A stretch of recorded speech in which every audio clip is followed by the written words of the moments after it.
Okay, hi everyone. So welcome to our discussion on gender issues in the workplace, wherein you will be able to identify also the different types of work, and then you will be oriented with some gender issues that can be found in the workplace, and also how do we prevent those gender issues in our workplace. Okay, so let's start. Okay, now before we start discussing about the different gender issues in the workplace, let us first look into the three main spheres of work. So we have this what we call productive work. Yan, work as an employee. If you're a farmer, labandera, tindera, etc. And then you get paid or it generates income, that's productive work. So if you're employed, if you're a government employee, or you're working in an industry, so that is considered to be a productive work. When we say reproductive work, that involves child rearing, child caring, food preparation, housekeeping, family health care, and take note that reproductive work is unpaid. So for example, meron tayong mga parents or let's say mga nanay who are staying at home. Maybe they are not doing a productive work, but they do a lot of reproductive work. However, it is an unpaid work, okay?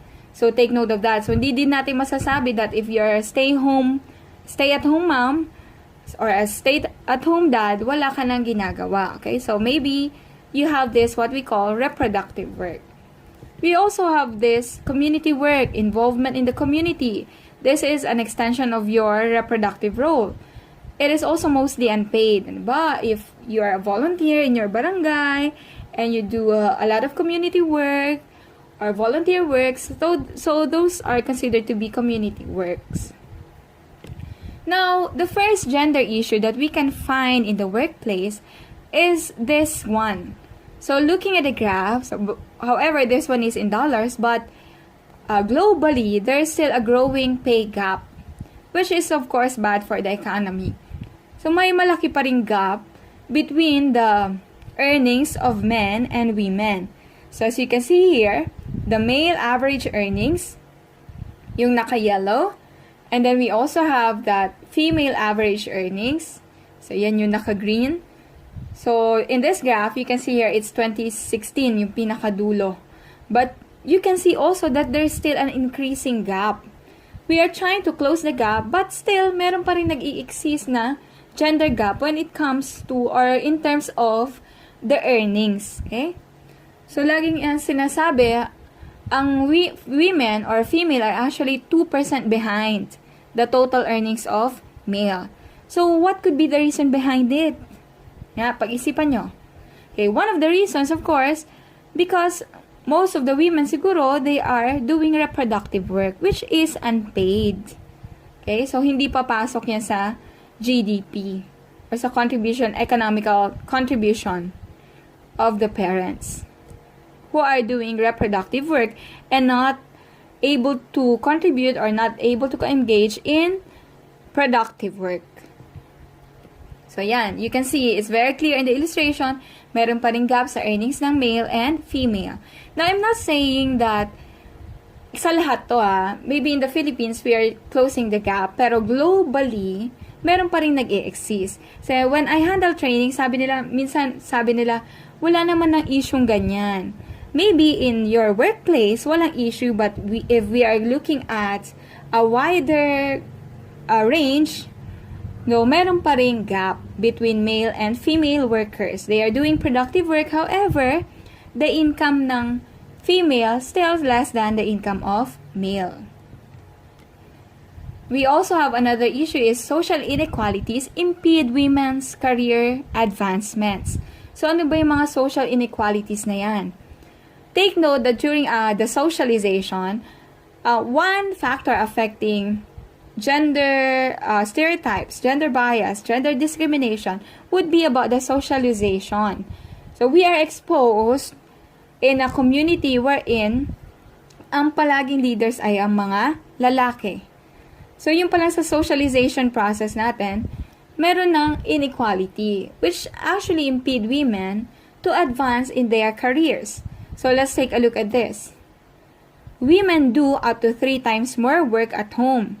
So marami pa ring mga babae, even though they are doing productive work, they are still doing reproductive work at home.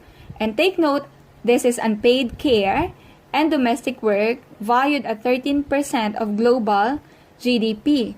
So you can see here the hours per day. Yung green would be the paid work for female. The light green would be the unpaid work for female. Then the light orange would be the unpaid work for male.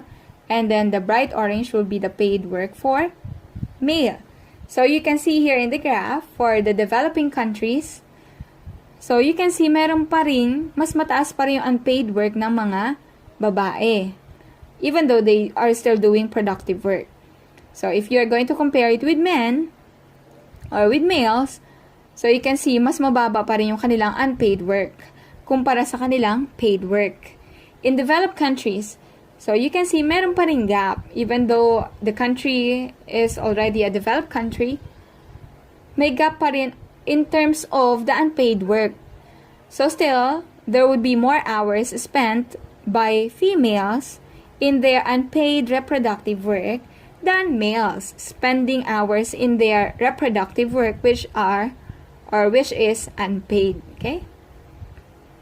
So, yun yung isa sa mga reasons also. Now, looking at this, what can you say about the illustration? So, women, generally, again, I'm referring to the general situation, the general condition. It may not be applicable at your home. Maybe at your home, nagkakaroon na tayo ng gender equality in terms of work at home. But generally, this is still the situation. You can see here, ano yung mga hurdles na pumipigil sa mga babae so that they can actually advance in their careers. So, titingnan nyo yung mga lalaki, halos walang hurdles.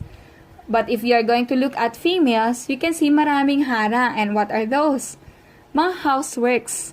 So, sinasabi nga natin, women, they are actually multiple burdened. So, they are doing productive work, they are doing community work, and also they are doing productive work. Kaya lang, syempre, if you're in a situation na lahat yan kailangan mong i-perform, maybe maglalag behind yung inyong productive work. Okay? So, the illustration says all. Yan, multiple burden ang women, and there are so many hurdles that they have to pass through before they can advance in their careers. So, yun yung isa pa nating issue in the workplace. Yan, their responsibilities at home constrains or limits them to pursue greater career goals because they choose their children and family over other goals. Siyempre, hindi naman natin masisi ang ating mga nanay who are choosing their family first before their career. But still, yun yung somehow pumipigil sa pag-advance nila.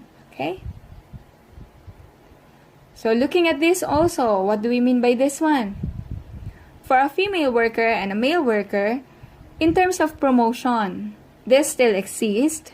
There are more opportunities given to men compared to women. Kasi nga, another reason for this would be the hurdles na kailangan ding malampasan ng mga babae. So, you can see here, mas madikit-dikit yung steps dun sa lalaki compared dun sa mga babae. That's why in promotion, sabi nila, in terms of productive work, yes, women are very engaged in productive work. Meron na sila participation in the economy. However, in terms of promotion, we still have leaders in the workplace who are male. So, marami pa ring workplace we're in, it's still a male-dominated company. Okay? So, yun nga. One reason again, because women are multiple burdened. And another reason could be that more opportunities are given to men. So, we have to look into that. Dapat syempre balance yung mga opportunities given to both male and female to achieve equality. So, it is very difficult for women to break the glass ceiling. Mostly, it is men who get to occupy the top echelon of the organizational hierarchy. So, sila pa rin yung mga leaders. Saan ba nanggaling yon? Remember, in gender stereotypes, male were considered to be leaders and women are considered to be followers. Kailangan tanggalin na natin yung stereotypes na doon. We are leaders because kaya natin because we are qualified, not because we are male. Okay? And male, hindi dahil male ka, better leader ka na kumpara sa female leader. Okay? So, kailangan tanggalin natin yung gender stereotype na yan. Okay, next. Yan, this is very important. Change men's attitudes towards child care. So that matutulungan din natin yung mga babae natin, mga partner nating babae, so that they can advance their careers.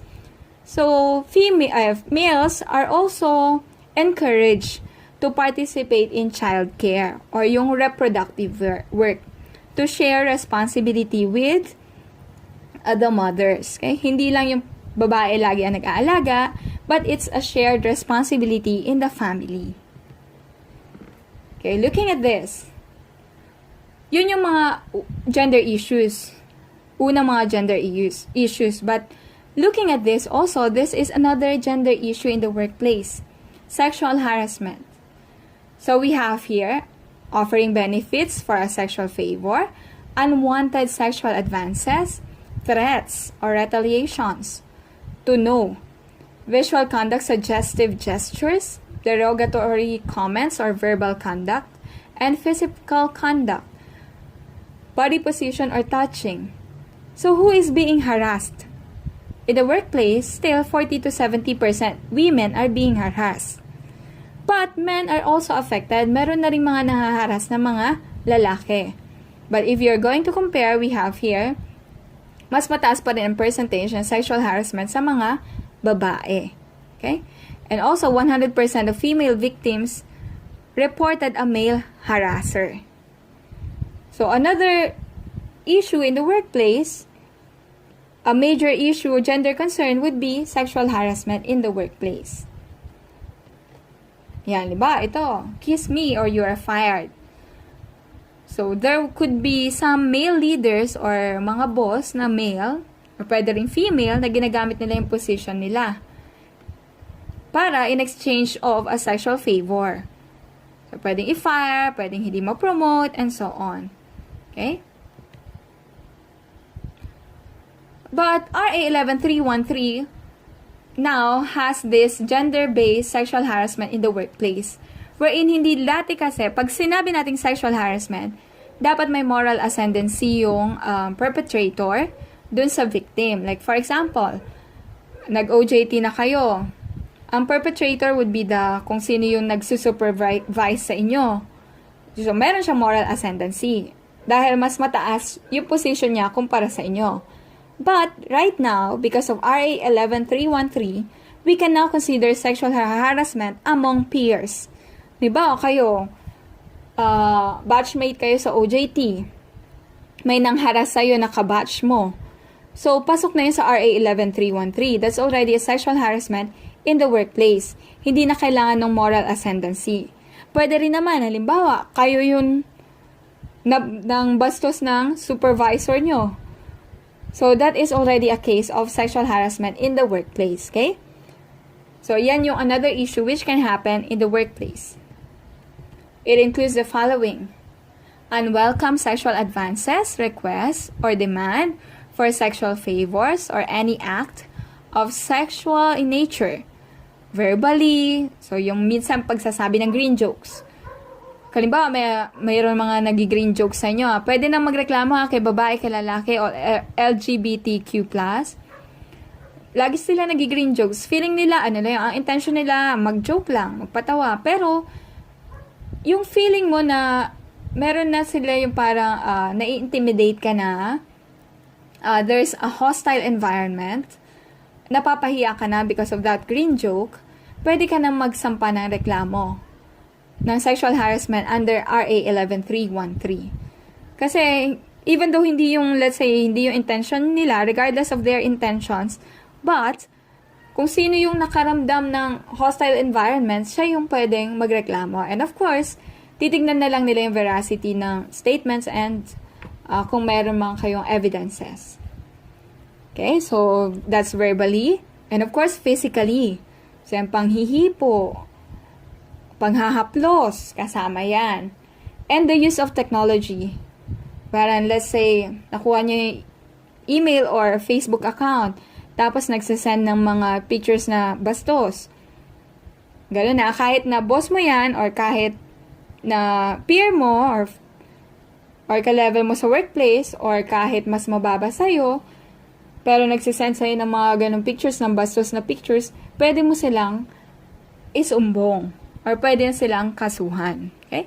And take note, matibay na ebidensya ang paggamit ng technology. Dahil sa GC pa lang, you can save the message, and then that could be an evidence. Okay? So, yan. Again, this can happen in the workplace. Unwelcome sexual advances, be verbally, physically, or even through the use of technology that has or could have a detrimental effect on the conditions of an individual's employment, education, job performances, and opportunities. Okay, another one, it's also a conduct of sexual in nature and other conduct based on sex affecting the dignity of a person. So, yun nga, parang napapahiya ka na. Dahil doon sa mga joke niya, dahil sa sinasabi niya, nababastusan ka na. So, that is unwelcome, unreasonable, and offensive to the recipient. So, again, I'm emphasizing that it could be a verbal, physical, or through the use of technology. Okay? So, at least ngayon, you are aware. Bago pa man kayo mag-OJT, or bago pa man kayo mag-enter in a workplace, or before you are employed. So, it's a conduct that is unwelcome. It is a conduct that is unwelcome and pervasive, and create a hostile, an intimidating, or humiliating environment for the recipient. So, that's already a sexual harassment in the workplace. So, basically, yun yung mga issues in the workplace. We have unequal pay for male and female, and unequal opportunities for career advancement, unequal opportunities for promotion, and a major concern would be gender-based sexual harassment in the workplace. Okay? So, yun yung mga gender issues in the workplace. Now, isa pa, I think that gender issue in the workplace could be yung mga policies. Dapat ngayon, they are also using a gender-fair language. Hindi na, let's say, chairman. Hindi na ganon. Okay? So, we have to use gender-fair language in publishing policies in the workplace. So, pwede nyo rin tingnan yung policy in the workplace kung gender-fair siya. Okay? So, how do we prevent issues in the workplace, like for example, sexual harassment? So, these are some ideas so that mawala yung issue na yon in the workplace. Number 1, promoting transparent and openness in all transactions. So, dapat ngayon, wala na yung mga offices na very close, na hindi ka nasisilip sa labas. So, you should have an office wherein it is open. Lahat ng transaction nakikita ng mga nasa labas. Okay? So, openness and transparency is considered. Kasi, limbawa, papatawag ka ng boss, matas very close yung office. Tapos, may iba kang pakiramdam na nababastusan ka na doon sa sinasabi niya. So, hindi makikita hindi magiging aware yung iba na meron na palang ganong pangyayari. So, again, we promote openness and transparency para maiwasan yung mga ganitong pangyayari. So, take note, hindi lang naman babae ang nahaharas, pwede ring lalaki ang nahaharas. Huwag din matakot magsumbong ang mga lalaki. Okay, so this one, for example, is an open office. Hindi siya separate room. So, nakikita din ng ibang tao yung transactions. Adopting policy on proper office attire. Sabi nila, hindi ka naman dapat talaga sisihin kung halimbawa, nagsuot ka ng shorts, tapos nabastos ka. Then, ikaw pa yung sisisihin nila dahil nagsuot ka ng shorts. Okay? So, hindi ganun yung mentality noon. Hindi tama yon. But still, we can still adopt a policy on a proper office attire. So, para lahat tayo, maayos din yung ating attire. Okay? Na hindi rin masisisi dun sa, pwede rin kasi parang pag nagsuot ka ng super ikse, tapos, let's say, may inaakit ka doon sa office at yun yung nararamdaman niya, pwede ka ring makasuhan sa sexual harassment or gender sexual harassment in the workplace. So, lahat tayo should be covered by this policy on proper office attire. Okay? Kaya ganun din sa school, we have a proper uniform. Yan. Okay? And also, adopting policy on overtime and field work. So, ganun din kasi, pwede rin mangyari ang sexual harassment kapag nag-overtime. Then, pwede rin mangyari yun sa field work or outside the office. Okay. Pero, saklaw pa rin ng office work. Okay. And also, in adopting a policy on overtime, yan din yung parang to address the concern of parents, let's say male or female, na they are also doing reproductive work, na kailangan din nila mag-perform ng reproductive work at home. So, you should have a policy in overtime na hindi yung palaging pinapa-overtime mo ng pinapa-overtime naman yung employee mo. They still have responsibilities at home na pwede nilang, na kailangan pa nilang gawin aside from their work. Okay? As an employee. Yan.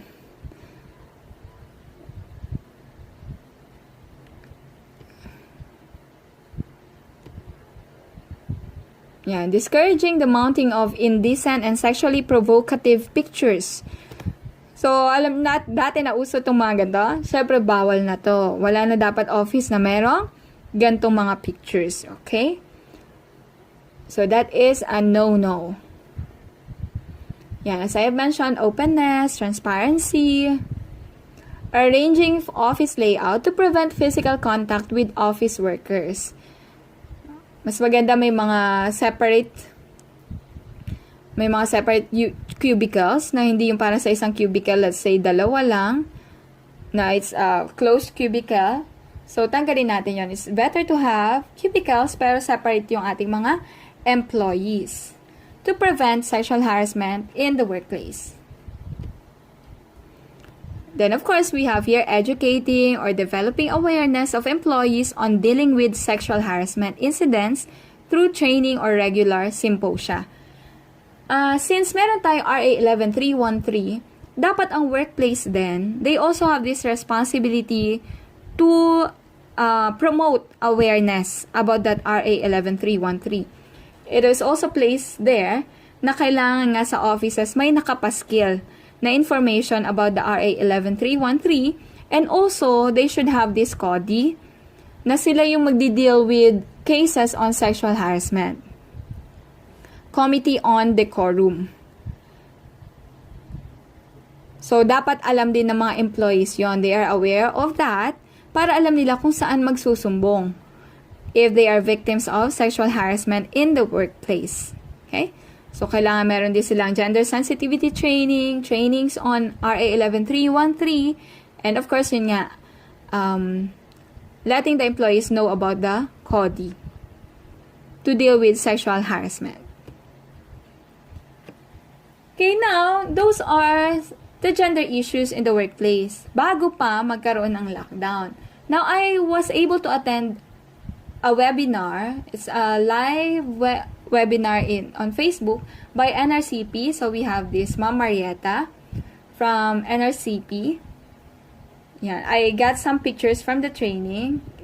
Inano ko lang, ni-screenshot ko lang. Then, hindi ko pa rin tinanggal si Ma'am to recognize that it's from her work. So, you can see here, there is a blurring of the work time, home time. Taking place is a process of change in gender roles. So right now, the policy is to work from home. Meron tayong skeletal workforce, and then we also have this work from home setup. Tingnan natin.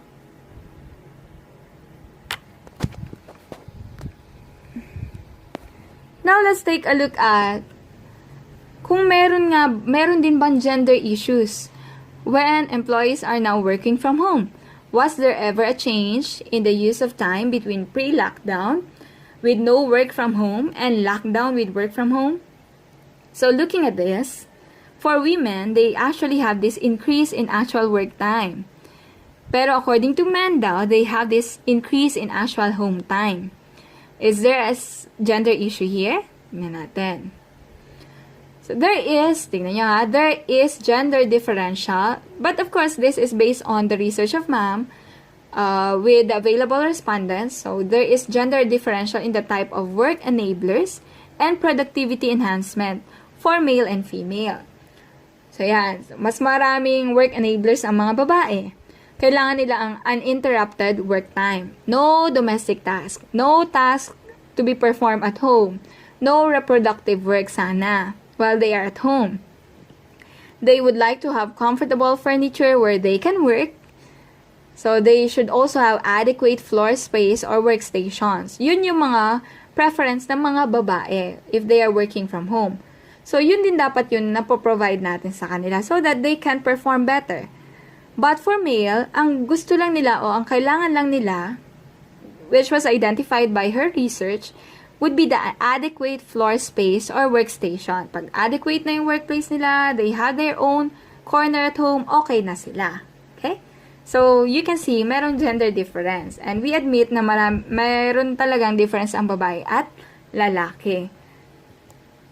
Okay, looking at this, 58% of the men would prefer to be on work from home after lockdown. See? Na-appreciate nila yung work from home yung mga lalaki. But only 36% of the women would. The question here is why? Why is it that only 36% of women would like to work from home even after lockdown? Pero men are willing to work from home kahit after lockdown. Okay, so you can see there 58% yes to work from home in the new normal, but for female there is only 36% said yes to work from home in the new normal. Okay, why is it? Here are the reasons for work at home preference after the lockdown in the new normal. So makikita nyo dyan sa graph, we have green, female, and then we have the male for orange or yellow-orange. So, you can see there, less physical and psychological stress sa mga lalaki. 67.8%. They have considered that it work-from-home setup, less yung psychological stress nila. Okay, looking at the second one, more family time. So, they appreciate the work-from-home. Again, mas pabor sa mga lalaki. You can see here, 64.4% agree that they have more family time and they build better relationships if they are working from home. And then, but this time, we have better work-life balance for female than male. So, mas konti yung nagko-consider na there is better work-life balance. Still, marami pa ang mga babae na they can see na meron namang work-life balance if they are working from home.